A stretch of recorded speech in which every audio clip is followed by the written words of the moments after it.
so who here's planned a party or a get together? Oh, definitely. Okay. Well, that in its simplest form is project management. And what is project management? The Project Management Institute defines project management as a temporary endeavor that results in a specific result. And so many things we do in our daily lives, either through school, work, or play, is project management at its simplest. So people can continue to learn and do so in a God-centered way, and that's project management at its simplest. I'm currently studying to become a project management professional, and I've had experience throughout many years in project management, in leading and participating in small projects for many years now, and the project management is something that I really enjoy learning. So I can't talk to it as a expert, but I can talk to it as a somebody that has experienced it in small projects throughout my career.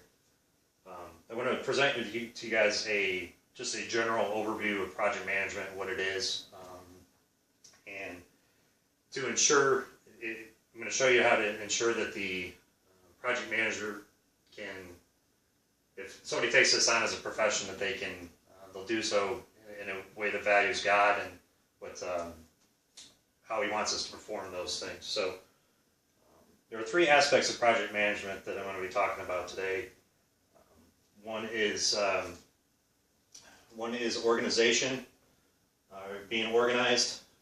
One is integrity, and the last one is leadership.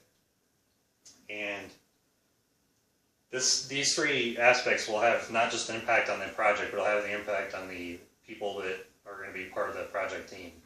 So and that impact will be demonstrated by biblically applying these three principles. So the first major or crucial step is being organized. And organization, by definition, is the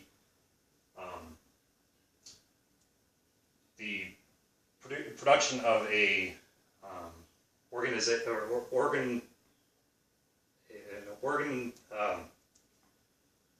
organized, not an organized, that's the term I'm thinking of. It's by definition just a characteristic of a particular item or something that you're gonna try to create. So,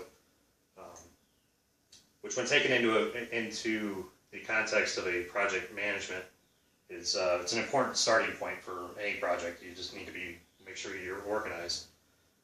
The Apostle Paul, in his letter to the church at Corinth, states that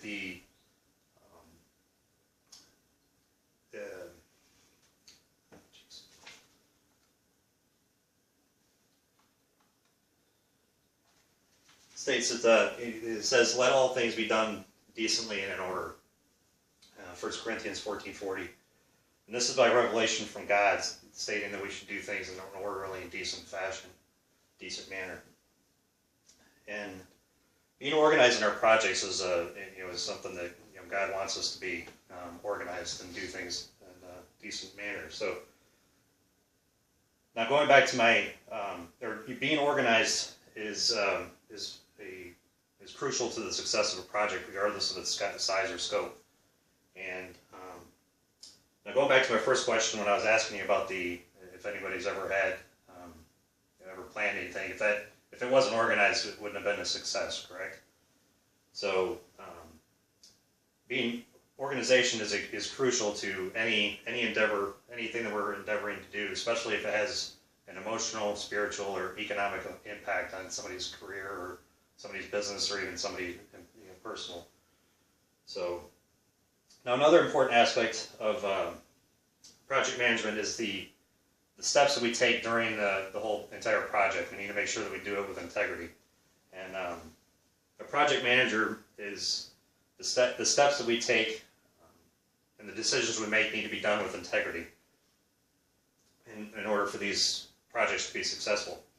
And being organized has a direct impact on being somebody who's doing it with integrity, because if something happens that they don't plan for or didn't plan on, then they're not going to, if they have integrity, they're not going to do something that doesn't do it with integrity.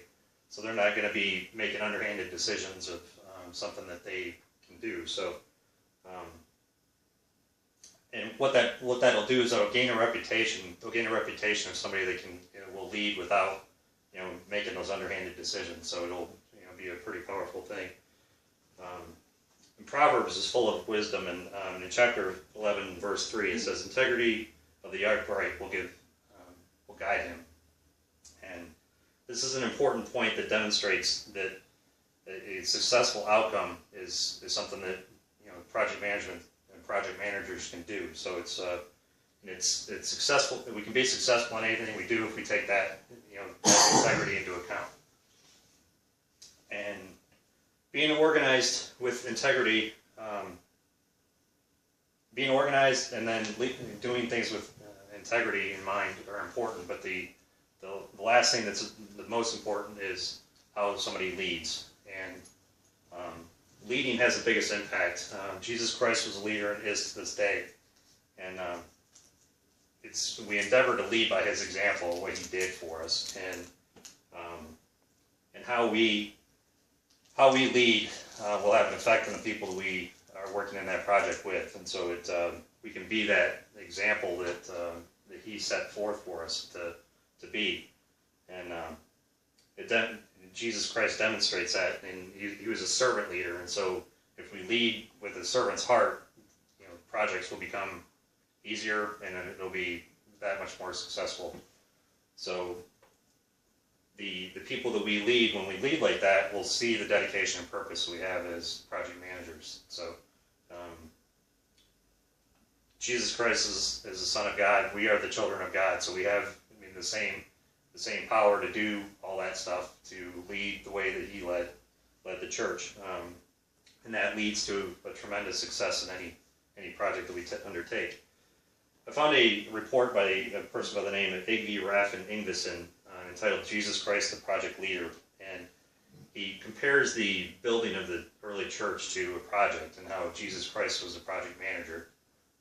And it was interesting to see how that, being that leader, we can pattern that to our own lives and how we deal with everyday things, and then even projects in general. So we can pattern our lives to the projects that Jesus Christ did. So, in conclusion, the important steps to take are keeping things organized, making decisions with integrity, taking steps with integrity, and then leading by Christ's example. And if we do those three things, the success for these projects is very easily attainable if we follow those three steps. And I'll leave you with a verse from Matthew chapter 25, verse 4, that says, "But the wise took oil in their vessels with their lamps." And as Christians, successful projects that can be managed by us. And if we take those oils and apply God's word, we can take the oils to be the lamps of this world.